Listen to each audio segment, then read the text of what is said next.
Howdy, my dear listeners. Welcome to the second episode of Brainwaves Evolution, the podcast where we discuss the applications of AI across different fields and help you tame its power. My name is Alex Sizov, SYZOV. I'm a manufacturing engineering student at Texas State University, and I am actively studying AI with the ultimate goal to establish my own AI automation agency that will create AI solutions for businesses.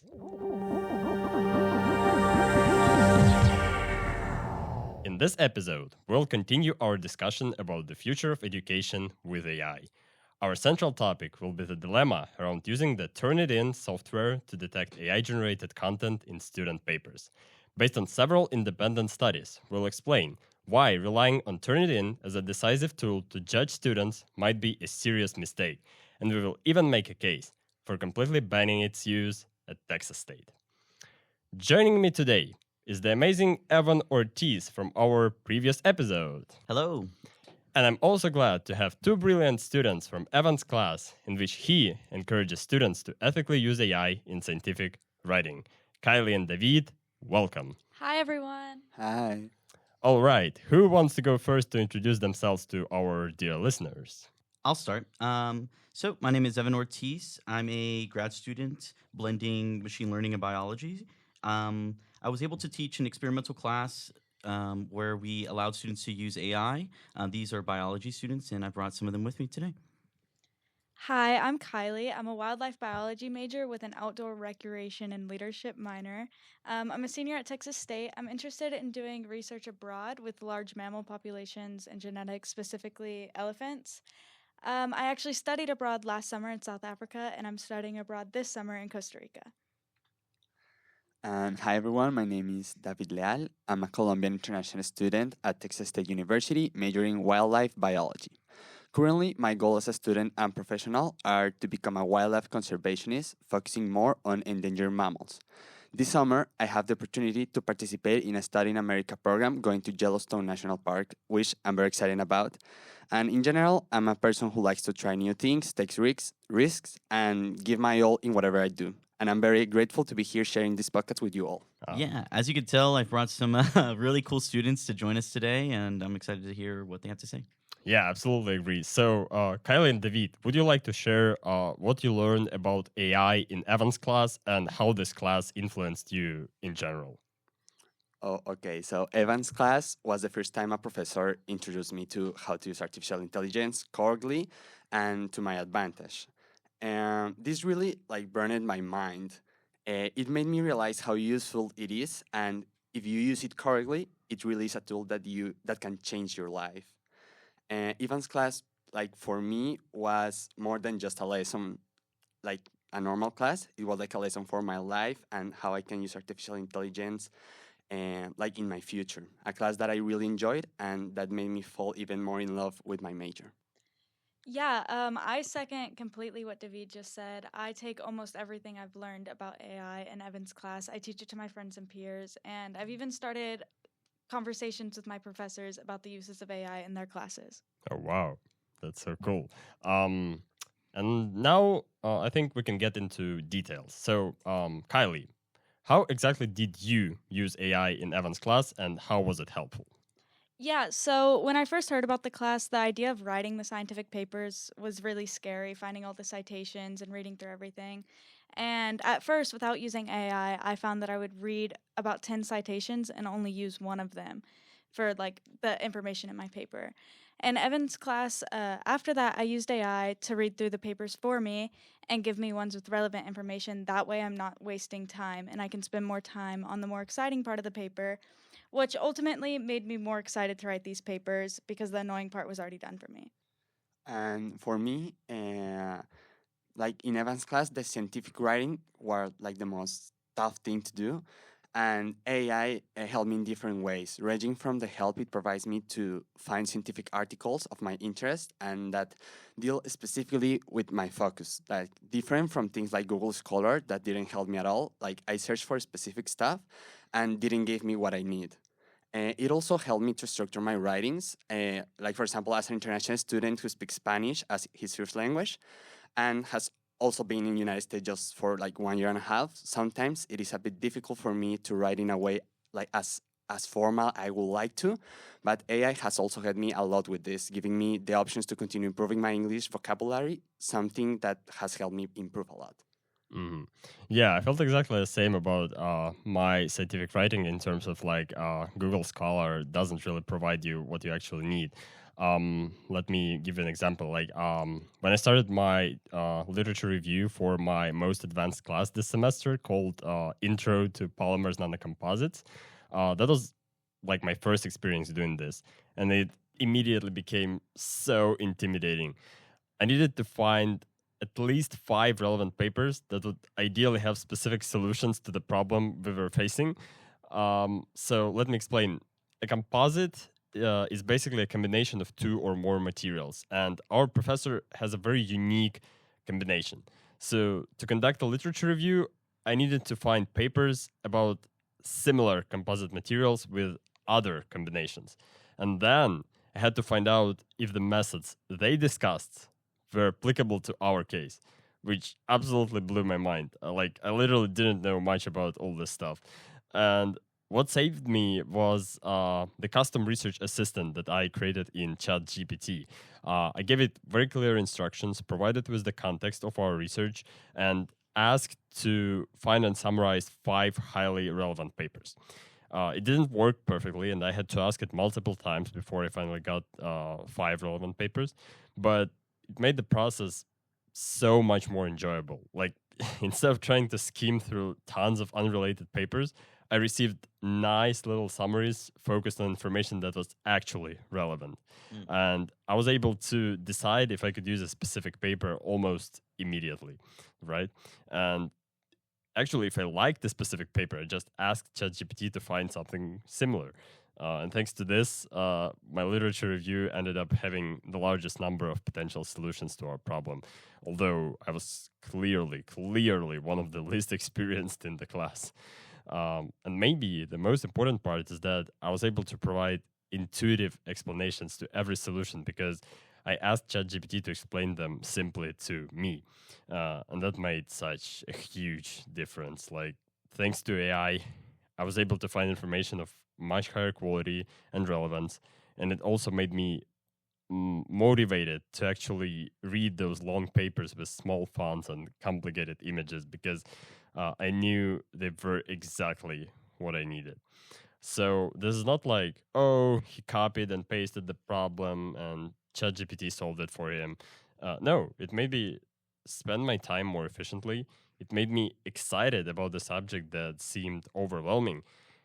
And it made me understand difficult concepts on a fundamental level. And this is just one example out of many, proving that completely avoiding AI in education is a great mistake. Yeah, I just think it's amazing of all the different use cases that students come up with. They find their own unique ways and adapt it to their preferred way of learning. Everybody comes from different backgrounds. Each student is coming with their own stories. And I think bringing David into the podcast can help showcase, because he comes from a different perspective Oh, and yeah, then provide absolutely. light on, where he's coming from. Yeah, of course. So actually, I have a great example for this, and it happened in my Democracy in America class. For give you a little bit of context, for this class, we had to give a series of presentations on certain political topics. This professor presented a topic with its respective text, and we choose the one that we like the most. The thing is, the topic was critical race theory that came up in class, something that looked complicated, and the professor warned that the reading wasn't very easy. Like in this case, none of the students who were all Americans raised their hands to take on the topic, creating like an awkward silence until I finally decided to raise my hand. Whoa. Yeah, when I was ready like to craft the presentation, by reading the text, I understood why he said it was difficult, really. And that was because I wasn't understanding anything. Like, I felt like it was in a language other than English because it was so hard to understand it. And like when I feel frustrated about this and not understanding anything, I look for a solution, and I found it in AI. I explained it that I needed to understand this text and its main topic, but I didn't understand anything. The AI helped me to untangle the mental knot I had and help me see it from like a right perspective. Oh, Having I like how understand you more. phrased it. Yeah, Untangle a mental knot. exactly. Did you use AI to come up with this phrasing? Be honest. Yes. Honestly, I know how to say this in Spanish, but Yeah, you're good. how can I say it in English? Oh, I You're- mean, well, absolutely. that's And not that's all- another actual use. Okay, Yeah, continue. Sorry. Exactly. So, okay, like next this, having understood it more with the help of AI, I reread the text, which now made much more sense to me. And with this in mind, I set out to make the presentation. But I was confused what to put on each slide, that how to structure it. So Mhm. I asked again the AI for advice. And this turned out to be a very useful, as it helped me with the structure to make the presentation flow. This was incredible for me. Like, after giving my presentation, the professor approached me and congratulated me on my work. He told me that I had managed to understand the reading and the central point of the topic. He emphasized that for a student who speaks Spanish as his first language like me, it was an extremely good job for such a difficult text, and he gave me a very good grade. Yeah, I mean, I can totally understand the struggle with more complicated English text. Even as a native English speaker, it's hard for me to understand some text. Yeah, something like Shakespeare, right? Yeah. I or heard just it. like looking at a scientific text and you're like, what? like, Oh, like yeah. you read it and you're like, I don't understand what was being said. Absolutely. And I think the best conclusion from these stories that we just told is that an ethical use of AI can not only improve your grades, right, but also your understanding. It makes learning more fun because it can get like the most tedious job done and lets you use your creativity instead. Yeah, that's true. That's a good point. Yeah. And our main message today is actually it depends on how you use it. If teachers can convey the importance of using AI ethically in their classroom, they might get a tremendous leap forward in terms of students' understanding and also excitement about their subject.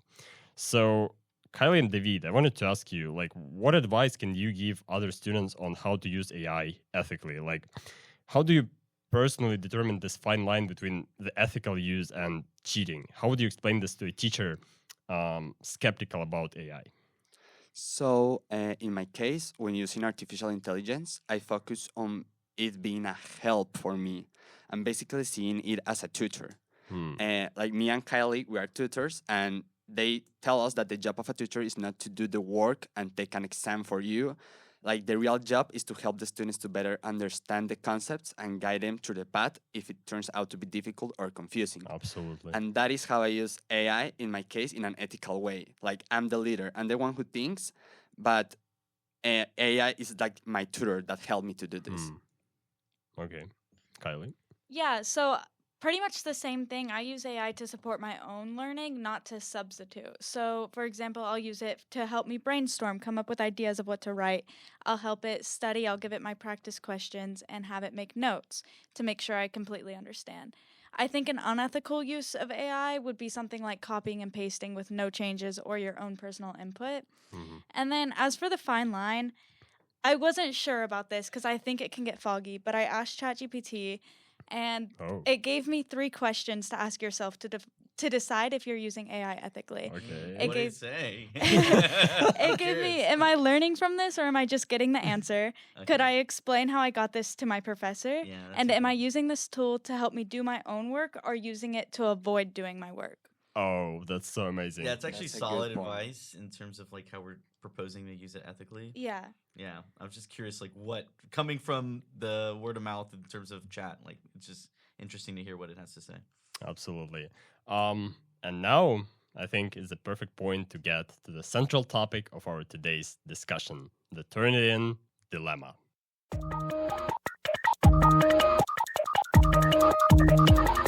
You know, if I can offer a teacher's perspective, we see how AI can be helpful, but what we're really concerned with is that students are just typing into ChatGPT and then submitting that response as their own work. So to mitigate this, we use AI detection software to tell us which students are doing it and which students are not. But if I could speak as an AI researcher, there's some things that jump out to me about this approach. These models may not be as reliable as they claim in detecting AI. And after looking into it, Alex and I feel the obligation to share with you all this story.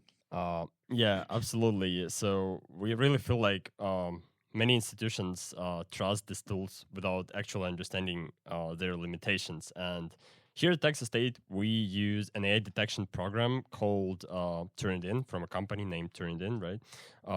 Although many independent studies show some flaws and biases of this and other AI detectors. And some universities, among which Vanderbilt and UT Austin, have even completely disabled this AI detector.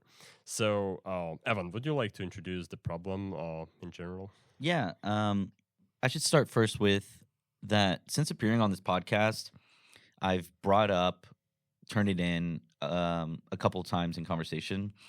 You know, basically just trying to field out the way that people feel about it. And I've heard countless stories of misattribution where people are stating, I did not use AI, and yet I was flagged. There are some other things that just sort of stuck out to me as somebody who's like in machine learning. And upon doing research, it sort of validated what I was thinking. So let's just start with Turnitin and what they state and how to interpret their results. So when we talk about accuracy, we're looking at two things. We're looking at how well the system catches AI generated texts. That's called recall. And then they have another metric, which is how often it wrongly flags human writing as AI generated. So that's called the false positive rate. And this is the main thing that we have an issue with, students being falsely accused of using AI when they haven't. This tool, this is coming all from the Turnitin white paper that they released. This is their own research, and this is as much as we can know about it. They state that they have a 91.18% recall rate and a 0.5% false positive rate at the document level, meaning that it mistakenly flags a human written document as AI generated about 1 in 200 times. That 0.5% may seem really accurate, but let's just put that in perspective. In a classroom of 200 students, that's one student getting falsely accused per assignment. There are multiple assignments, though, per class. So these numbers get way out of hand when you add up each class across each semester since this tool was released in 2023. Yeah, and again, we are talking about hundreds of universities that use this tool, right? And what's really interesting is that Turnitin itself boasts about processing over 250 million papers. And even if their average false positive rate was really just 0.5%, if we blindly trusted them, that's very likely over 1 million false accusations. 1 million. Just think about it. And realistically, again, considering that independent studies show much higher error rates, the actual number might also be much higher. So this kind of gets to the issue of, like, should we be staking somebody's entire academic future on what seems like a game of Russian roulette? Kylie, David, do y'all have any responses, or I care to hear what y'all have to think. Yeah, I mean, I think it's crazy. I think I would rather have a 0% chance of my academic career being put on the line for no reason or due to a false positive. And so I think that it's kind of crazy that we're trusting this so blindly.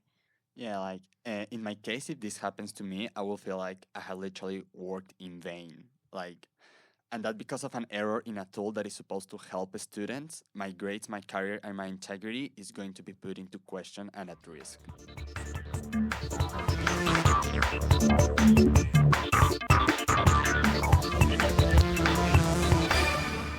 All right, and now let's take a look at some specific independent research on this topic, right? So, Temple University has published a paper titled Evaluating the Effectiveness of Turnitin's AI Writing Indicator Model, which I'll link in the description of this episode, so you can also check it out. And the authors of the study created a data set of 120 texts divided into 4 categories, 30 texts in each.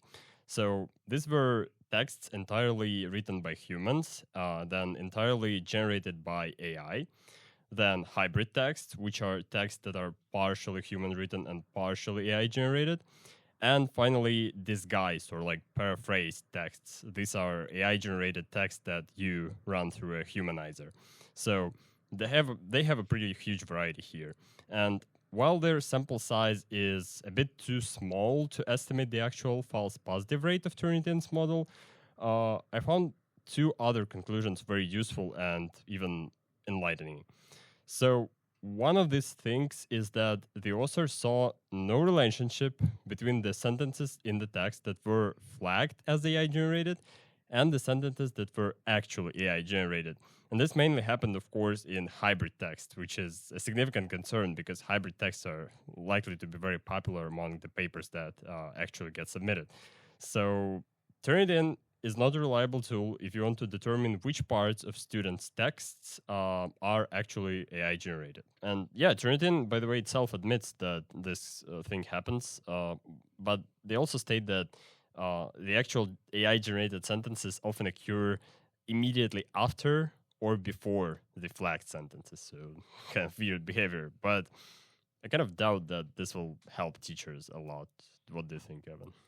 I think that this is just going to confuse them. Like, I had to read the white paper to find this out, and I don't see other teachers doing the amount of research I had to do to get this. And then also, like, I have like I've been in the AI field for a while, so I know what they're talking about. Like, so they would have to like understand that too, and that's just too much. It's just too confusing. Yeah, teachers just don't have as much time. No, they don't. And now let's get to the conclusion that is undeniably the most important, at least in my opinion. So, the authors of this paper have found out that it is fairly easy to fool Turnitin by using free, widely advertised, and easy to use tools, as they put it. So, the detection accuracy really drops when the text has been humanized. And although this paper is not the most recent one, Turnitin might have done some improvements. I personally highly doubt that it is at all possible to deal with the problem of AI humanizing, simply because there are so many ways to go about it. Like, you can ask ChatGPT to write its response as if it was written by a 14-year-old student. Then you can ask it to add more random words, or you can run it through a couple of dedicated paraphrasers. So there's a ton of ways to avoid AI detection if you really want to. And at least one of the options is almost guaranteed to work. So I didn't even mention that students can just manually modify ChatGPT's responses to make them sound less robotic, right? And we all need to understand that with all the tools available, those who want to cheat with AI will find a way to do this. Like, we should assume that students will be able to break any AI detection tools, regardless of their sophistication. So, the goal for educators here and now is not to go all in on punishing students for using AI, but to design assignments that encourage using AI ethically or like not using AI at all. And this is our most important message today. We're like not here to simply blame Turnitin for their inaccuracy or false positives or whatever. They actually put a great effort into trying to detect AI. And we're only giving out the information about their flaws so that educators who listen to this can make a more informed decision on how and whether to use AI detectors in their specific cases. But our main goal here is to increase awareness around issues with using AI in education and help start a meaningful conversation so we can all contribute to crafting solutions to these really complicated problems. And the problem of AI cheating is one of them, one of the most important. And based on Temple University's paper, I believe that if our primary purpose for using this tool is to catch cheaters, which I think most teachers use it for, we're going to miss a lot of them. I think these tools are just only going to get worse. Like, they're not accurate now, and in the future, as these models improve, they're going to get even worse. And if I could just draw us back, like, ChatGPT was just released in November of 2022, and since then, it seems like everything has been changed by this, and this has all happened very, very quickly, and I don't think that these companies can keep up. Yeah, absolutely. And I believe that the classroom should not feel like an arms race between students and teachers. Like, we should not be positioning our education as a battleground, but we should teach our students how to use this new technology ethically and productively. Like, really, the only thing we get from trying to ban using AI is the student-professor relationship kind of getting fractured. And I believe, David, your story like perfectly highlights this. But if we find a way to use it right, then both teachers and students will greatly benefit. We need to realize this. And we'll talk about this later in the episode. Yeah, and to add to it, I think like the big thing that stood out to me was a paper written by OpenAI themselves, the creators of ChatGPT. And they state, and I quote, AI detectors are not reliable enough for critical decisions impacting students. They state this because they tried to build their own AI detector and it did not work accurately at all. And they shut it down. And they shut it down like a couple months later because it just was a fool's errand to even try to pursue it. They stated that when they built the model, that it miscorrectly attributed Shakespeare's works and the Declaration of Independence as AI generated. Like, It's crazy. and they also mentioned something interesting that stood out to me is they mentioned that there is an impact on non-native English speakers. And so that's what we're going to discuss next.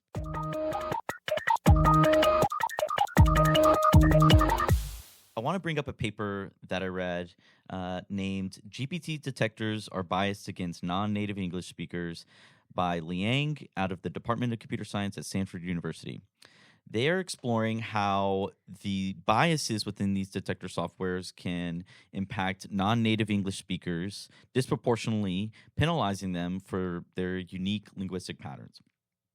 So, what they found was the GPT detectors wrongly flagged 61.3% of human written non native English speaking essays as AI generated. And at least one detector falsely flagged them 97.8% of the time. In contrast, essays from native English speaking eighth graders were classified with near perfect accuracy. They used the eighth grade papers to show an example of less complex sentence structure and how well it did in those instances. But when it came to non-native English speakers, because their sentence structure is different, different than ours and different in the ways that they weren't brought up here to like know about, that it unfairly targets them. So I want to bring it down to like a lower level. So what essentially these models are doing, these AI detection models, is advanced pattern matching. So they're looking at text across, multiple examples of AI written versus human written, and they're just picking up on trends that they see. And so it kind of creates this like rolling average of detecting, like patterns that are in English written versus AI written. Now, when somebody breaks away from those patterns, like if they're just not within that average scheme that is nested in the middle, that's when it's going to be detecting against them unfairly, where it's just going to overexert that this distance away from the middle is because of AI and that these people are now cheating because of it. Oh yeah, like as somebody that is not native language speaker, this really like I'm going to give you an example that wasn't a good experience for me at all. And like to give a little bit of context, in my second semester here at the university, I was taking a class called Functional Biology Lab, for which the final project is to write an research paper based on one of the experiments we have done during the semester in the lab. I wrote the essay on my own thoughts on the subject, if anything, just going back to the lab book to confirm certain definitions or steps we had taken in the experiments. When I finished it, I sent it and felt like I had done a great job. But when the grade came, I got a 60. And I was shocked. Wait, and like you didn't write with AI at all? No, I didn't use it at all. So it said you're like 60% AI written, or No, that I got a 60 in the grade. Oh, because of using AI? Yeah, exactly. Oh. And then like I was shocked. I went to look at the comments and the first thing I found was that the lab professor was accusing me of plagiarism and using AI in my project. Like treating me that if I did it again, she would report me to the university. Wow. Yeah, that was crazy. And I repeat, I didn't use it like for anything. And like I felt too frustrated because I hadn't used it at all. And I made the correct citations for the lab book. So I was like, what is happening here? The next thing I did was, of course, schedule a meeting with the professor in which I explained everything, like my points of view, and pointed out that the application they used to detect plagiarism and AI that it was Turnitin was taking my own ideas and general phrases as AI generated. And it was just general things, like normal phrases. And yeah, and when the teacher released this, she backtracks and changed my grade to a 90. Of course, like I show her like my draft I used before doing it, that I point my ideas, because I always do that before writing an essay, like bullet points. And she was like, okay, yeah, those are your own thoughts. And like since then, I have become extremely suspicious of the use of these tools to detect AI, like even feeling insecure about it nowadays. And like honestly, I don't know if it was because my way of speaking English or writing my stuff, because of course I don't write like a native speaking. I try to think in Spanish what I want to say, and then I just put it in the words I know. Of course, I know how to speak English. I have a really good vocabulary, but some things I don't know how to tell. Like something that I want to say, but I don't know how. So sometimes I just use, for example, Google Translator to say that this stuff, and then become like, now there is an AI use, and I was like, this is crazy. Yeah, yeah. Like the feeling of walking into there already being accused of it, like already guilty, and then having to advocate for yourself in another language. Like I can imagine that would give you a lot of insecurity or a lot of heartache going into it. The paper that we're talking about through Stanford kind of gives an explanation of what they think is going on. So the GPT detectors are relying on text perplexity. So it's a measure of Not to confuse with perplexity. not yeah, AI, right? perplexity AI, but how complex the sentences are. Again, it's generalizing, so it's how complex it is compared to the average writer, and how predictable it is in a sequence of words. So, as being a non-native English speaker, your patterns are going to be different. Your syntax, even your use of words is going to be a little different. Exactly. Yeah. I think in a different way. Yeah. I don't think that's a bad thing. Yeah, and it's almost like punishing you for that. Yeah, but I also wanted to mention that Turnitin was actually not tested in Liang's research. And Turnitin actually conducted their own investigation, which showed that their particular model has no significant bias against non-native speakers. But there are some cases like David, and there was also a student at Johns Hopkins University, I believe, who also got flagged. So there is still a risk, especially since we can't be completely sure how Turnitin structured their data set for their particular testing. And there also haven't been any independent studies with large enough samples to make any strong conclusions. Yeah, I'm less likely to trust the source when the source has a vested interest in defending itself. Oh, yeah. When a company, that has a financial incentive, and the only defense they have is themselves, I don't know if that can stand up on its own. Yeah, well, we cannot make any strong claims here, but again, we cannot be sure. Yeah, we just want to present everything. Right. Yeah. I want people to remember that people who are non-native English speaking are being targeted because they don't fit into this middle scheme that we kind of mentioned earlier.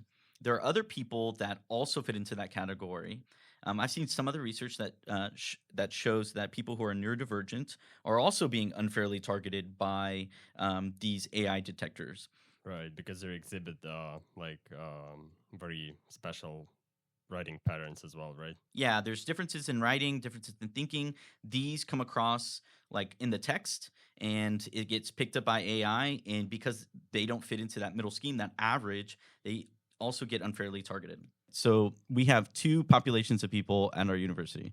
We have, especially our university, which is like a leading first-gen university. It is like very inclusive. We're using a tool that is unfairly targeting people who are neurodivergent and non-native English speaking. It's a huge population within our campus.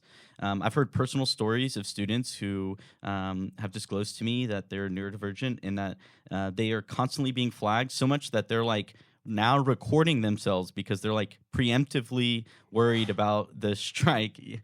That's crazy. Yeah, and so like, and also because of the way the model is set up, if we're targeting these individuals, so like if we know going in that it's unfairly doing this, like as a student being wrongly accused, and they're neurodivergent, like they could account for that if they like disclose that like they have these sort of issues or like they have these things. So like, but like as a justification, like, oh, like I am neurodivergent, may account for it. but the student doesn't have to disclose that information.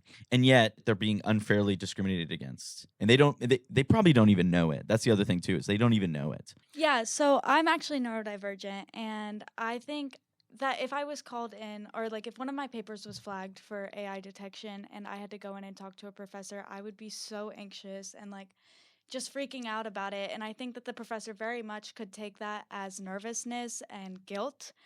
And if I don't disclose these things to them, they're gonna just continue to accuse me because that's what they're running. It's with. like up to your word, you know? And so like yeah, exactly. so like being accused, like what's going through your mind? So like you get a flag, you know, and like Yeah, I'm just crazy anxious. I'm gonna be nervous of that course. like my academic career is just over now. Obviously, like first flag, I don't know how bad it is, but still. Yeah, like we're unfairly targeting people who are already discriminated against, who are already like working at this disadvantage, and we're just adding a layer on top of that. And I just find like that we should not be using a tool that is targeting these individuals or like unfairly biased against these individuals. So in the chance that like you know that you didn't use AI and you're getting wrongly flagged, I have some ideas of what you should do. So the first thing you should do is like, let's be preemptive. The teachers should have something in their syllabus around AI writing. Each teacher is going to have their own individual way of dealing with it. If it feels a little broad, I would definitely ask them, what do you mean by this use? Are you okay with this use?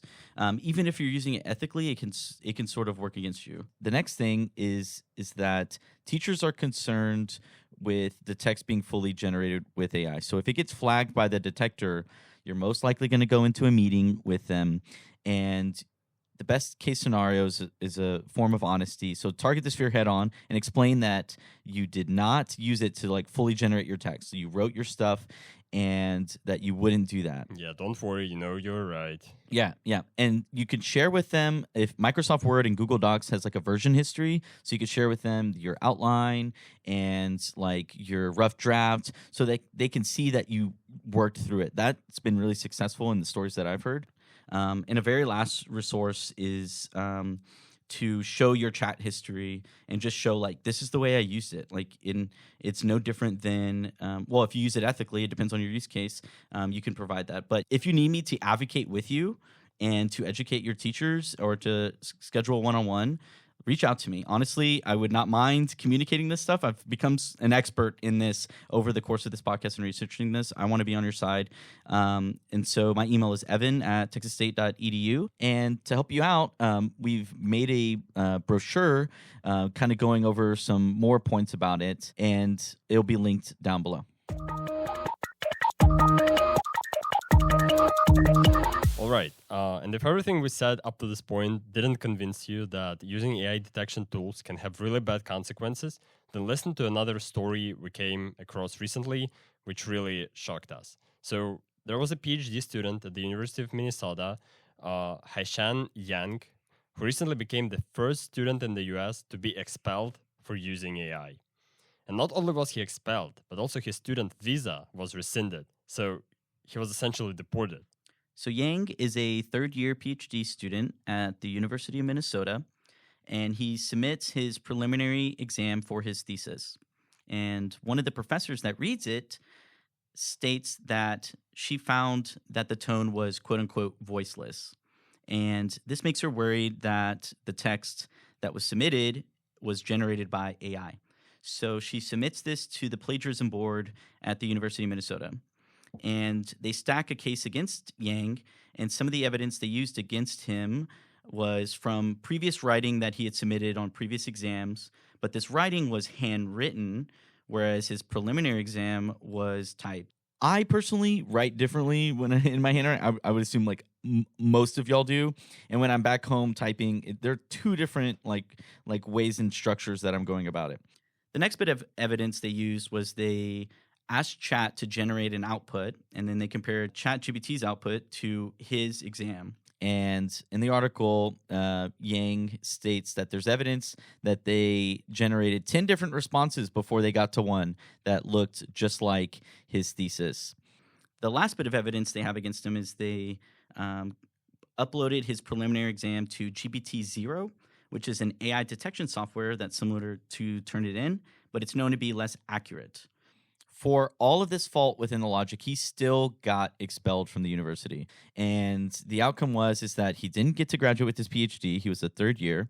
And he was essentially deported because he was expelled, and so his visa expired. Yang has since submitted a human rights appeal to the University of Minnesota, and that's about all the updates we have on that. Yeah, so he seems pretty convinced that he's right. But of course, there are many people who support the claims that he indeed used AI and so he's guilty, right? But the thing is, we'll never be 100% sure. And if in this case the university expelled a PhD student who actually cheated, then in some other case, we might deport someone who's innocent because of some false allegations. And at this point, it really turns into some kind of, AI hysteria, which I think is not the right direction for us to go.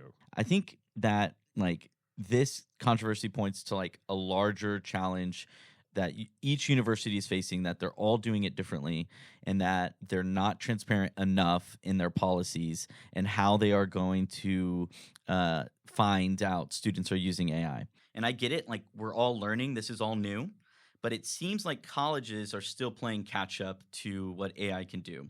And for the student, it just comes off as confusing.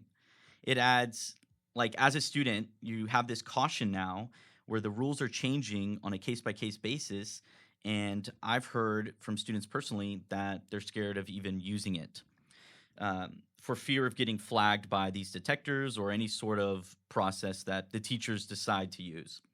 By adding this fear into the system and this kind of push away from AI, we're really failing our job at a college level of preparing the students for the future. And we're always going to have this level of uncertainty when it comes to these AI detectors. They're never going to be 100%. This is completely different than the plagiarism checkers that we were using before. There, we can identify the text. It's a 101. Yeah, we can be 100%. But this, we will never be 100%. But how do we even get to 100%? Well, I can think of some ideas. You may not like them, but this is what we have to do to get to 100%. We'll have to go to some pretty extreme lengths. So we're going to have to police students while they're at home. We're going to need to have updates on their devices, any devices around them, and their device history. So when a student submits an assignment, we're going to need all of that information. And we're just going to have to also trust that they're giving up all their information. There's not any hidden devices somewhere, or they're not using somebody else's devices. Or you can have them handwrite every single assignment in class. This is rather barbaric to me. This is just crazy to even think of this. We should not be essentially creating this scenario to begin with. This is not the kind of educational environment we want to create. And we need to really be looking more critically before we just use these tools blindly.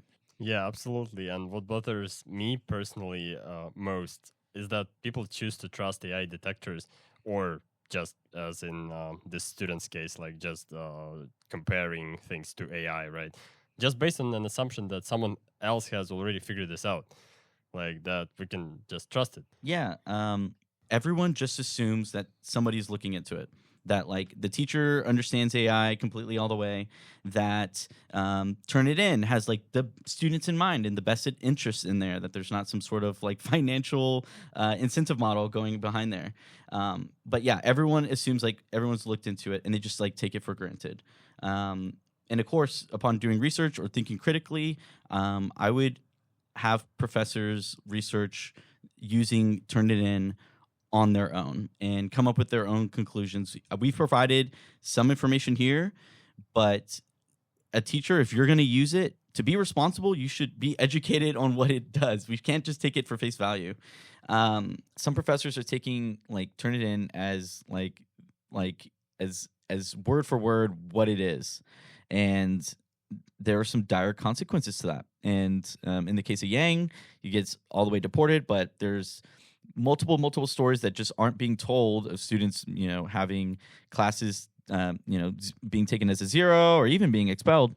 I think another issue comes up too. This is my last issue regarding this is the students are contributing to a company building an AI model. They have no opt-in or opt-out.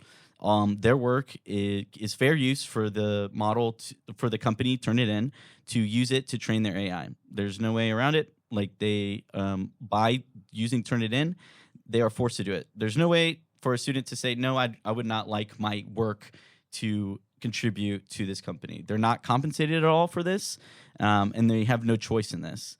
And like this is a real problem. Like if this resonates with you, or you have a story where you've been falsely accused of using AI, we want to hear from you. And my email is evan@txstate.edu, EVAN at txstate.edu. Also, we've included some resources below with what to do if you've been falsely accused, and then also for educators about like what these detector tools can do and what they can't do. So I look forward to hearing from you.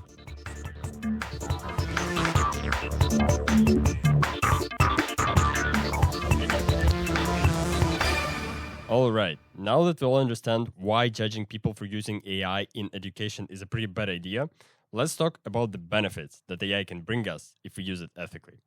I want to start by introducing the most thought-provoking part of the TEDx speech of a software developer at IBM, Dale Lane.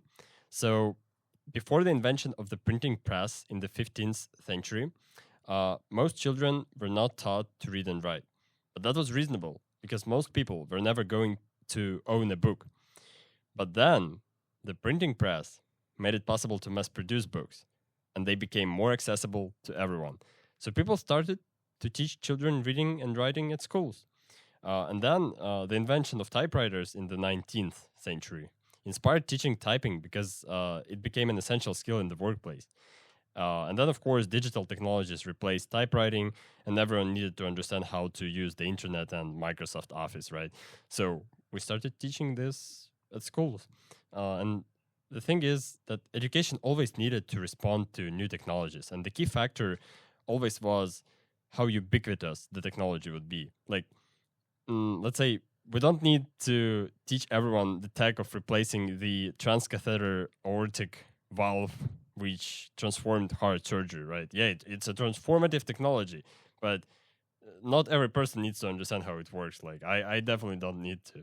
But with AI, it's not the case. AI is destined to become ubiquitous. It will change the world. It will be everywhere. Every single industry. Field. Every field will find a creative way to use it. And people who know how to use AI tools already outperform those who don't. And that's only the beginning of the AI era, right? So I think that's a huge argument for why we should teach AI at schools. Yeah, I mean, we can also relate this to how times are changing. I know you kind of touched on it, but like when computers were invented, I'm sure the younger generations learned how to use it a lot quicker than older generations. I mean, this is usually how things work. I don't understand why a professor would ban AI just because they didn't have access to it in college and they don't use it now. The world is changing, so we must change with it. Yeah, in my point of view, I also feel that the world is evolving and we have to evolve with it. Like as a student, I feel that artificial intelligence is the future and it is better learn how to use it correctly now than to wait, because if I don't know how to use it, it will be more difficult to adapt to it in the future. And I don't want to be left behind in relation to the competition and more in the scientific field, because I'm sure that if AI is helping me now, it will be a great tool for being better equipped the rest of my life. I think the best way to frame it is, we've gone through technological changes before, and we're sort of sitting at that transition stage. If we think back to the internet, when it's first coming around and when it's first ubiquitous, there was that sort of hesitancy to adopt it. There was like, is this going to be a thing? Of course, looking back 20, 30 years later, we can be like, if you adapted to the skill and got it early, it drastically helped you in your future. And by not adopting it, you were held back. And we're sort of sitting at a similar transformative technology like the internet. So the use of AI is going to be ubiquitous. It's going to be a skill set that our students are going to have to use in their field, and they're better for using it now. Yeah, absolutely. And here I need to circle back to Turnitin, actually, because they conducted a very interesting study that I want to share. So this study showed that almost 50% of students said that they used AI for writing on a regular basis. compared to only 22% of faculty members, which means most of professors likely don't use AI often at all. But at the same time, they're using AI to check for AI, right? Because Turnitin is an AI model. So they're using something they don't have enough experience in, and however hard it is to admit, like they just often blindly trust it. Yeah, this is a huge problem. again, Like, we're how not- can you use something if you don't understand it? Yeah. Absolutely. And we're not trying to blame someone, but we're trying to convey the important information about how this And this whole is thing new works. for everybody. Like, I became or started my expertise like 3 years ago. It's still new. So like adopting it now, it's new for everybody. So don't like feel bad or that like maybe you don't have enough knowledge in it. I promise you it's super easy. Again, like reach out to me. I would love to talk to you and communicate like these topics specifically for you. But yeah, so Yeah, there are actually so many ways instructors like can use AI to their advantage, yeah. and adapting your teaching style to the AI era is actually not that difficult. But I honestly think that this can be its own episode. So we are, instead of like discussing it right now and here, we are just including some resources in the description of this episode that we have found pretty helpful in terms of explaining this. So if you're a professor, a teacher, we feel free to take advantage of those. I hope they will really be helpful.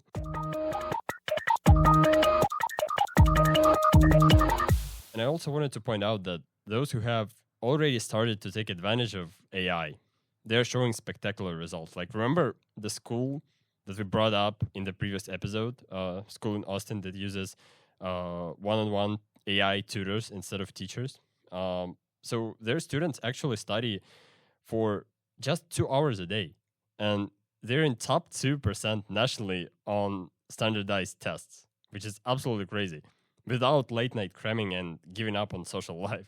And that's where I think we should be heading. Like, instead of trying to convince our students that AI just ruins everything. Yeah, I totally agree. I think we should be preparing our students for the future that is coming. And if I'm looking ahead and I'm trying to imagine a future, I sort of draw this graph in terms of like technology advancing exponentially. So like, let's just look at the trends. Let's go back to 50 years ago when your grandma was entering the workforce. It wasn't expected that she'd be able to adapt and change monumentally, that the skills she graduated with were the skills that she was able to exit the workforce with. Your mom, on the other hand, had to adapt to the internet. And so there was this big moment within her career where she was having to change her skill set in order to adapt. And she did. Well, as a student, I imagine a future where I'm adapting probably every 10 years, 5 years, who knows. But adaptation and the skill of learning is going to be crucial to my success in the future. So as educators, we need to be allowing our students to use this so that they can be successful in the future. I found I ended up having a conversation with another teacher. He was on board with this, and we had a great conversation. He stated that by not including this in his class, he feels like he's putting his students at a disadvantage. Like in the future, they're going to have to use it, or they're going to be outcompeted by the students who do use it. And in his new physics class that he's making, he's trying to experiment and learn new ways of incorporating AI into it. And again, who better to teach them than the teachers? And so we had a really great conversation. I was honestly really impressed, but that just goes to show that like as a teacher, you can pick up this stuff too. So I think that educators should follow that sort of mindset. First, you need to teach them the literacy. So like that's what I do in my class a lot, and that's what we're doing here in this podcast. And that's really what this podcast is about. It's not just about helping the students navigate AI, but it's also about supporting educators in this transition. Like the future of learning is personalized, it's flexible, it's accessible, and that excites me. And AI can remove a lot of barriers to knowledge, making learning something that can happen anywhere, anytime, and not just the classroom. But if we expand learning to, in this topic that we've been covering these last 2 episodes, to outside the classroom, you can imagine somebody who's maybe a 40-year-old mom hesitant to adopt a new technology or a new field, and or go to class, AI can, or these chat models can offer a really good tool to bridge those gaps, that where she's able to talk to it without any sort of hesitancy or any sort of shame in there, and she can learn and pick up things, and she can ask it to word it in ways that she understands or examples that she understands, and it's this catered tutor model that's sitting right there in your pocket, and you enjoy learning. All the little hiccups are out of it, and you're doing it, outside of school. And so a big thing I'm trying to do in my class is to take the context out of learning just for obligation, learn for fun, learn in your own ways, and AI can really unlock that for them. And we're just at the beginning of this transformation, this new era. And I can't really predict what's coming ahead, but I think a really good skill set is problem solving and learning. And if this conversation resonated with you, feel free to reach out. And again, check out the resources below. Yeah, I think that's a perfect concluding point. So as a tradition, I'll ask everybody here to leave their contact info. So Evan, you already shared your email, right? Yep, I'll share it again just for clarity's sake. My name is Evan Ortiz. You can reach me at evan@texasstate.edu. That's EVAN at txstate.edu. My email is lwq9@txstate.edu. And I'm David, and my email is ulh15@txstate.edu. And I just have to say thank you to these two students here for coming in and getting their input. It's awesome as an educator to hear how y'all are doing and how well y'all are doing and how well the class affected you. That's why I was doing it, and I had that energy. Yeah. Thank to you. It was a great time. Awesome. Yeah, thank you guys so much. It's just been an awesome experience for me. Absolutely. Maybe it felt that me and Evan were rumbling a lot more, kind of, right? But if we talk about how we prepared for this for recording this podcast episode, their input was your input, guys, was absolutely amazing. Super impressed. We really have a lot of points that were made by them. Thank Which you. will help to structure the. And again, these are biology students. They aren't computer scientists, and they aren't AI experts. But I gave them just enough tools so they can start experimenting with it. And I'm just constantly amazed by the use cases they have for it. It just makes me so excited about the future and the young people that will eventually become the future. So use AI in your classroom, or at least try. That's our suggestion, right? Yeah, that's what we're doing here. Cool. So. This is just the beginning of Brainwaves evolution, the second season of my podcast and part of my effort to get into the AI industry and advocate for leveraging the power of AI in higher education. If you have some exciting experience using AI and want to collaborate on some projects or become a guest speaker for my podcast, feel free to email me at syzovian@txstate.edu, which is SYZOVI like Apple, N @txstate.edu. Yes, my email has changed. And see you in the next one. Let's evolve.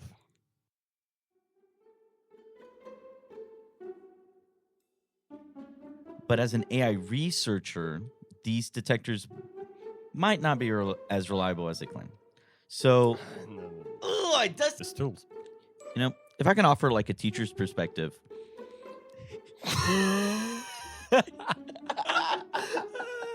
Why'd you smile? If I can offer a teacher's perspective, I think the thing we're worried about is students using AI, using ChatGPT, typing it in. Bro, what, bro? I'm not even reading it. Yeah.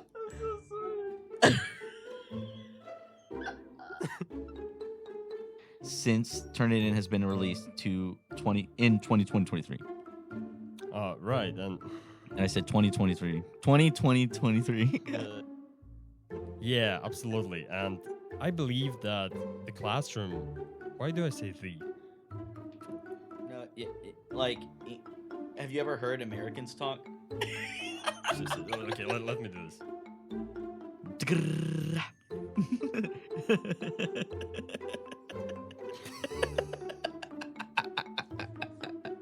You never heard that? Brrrr.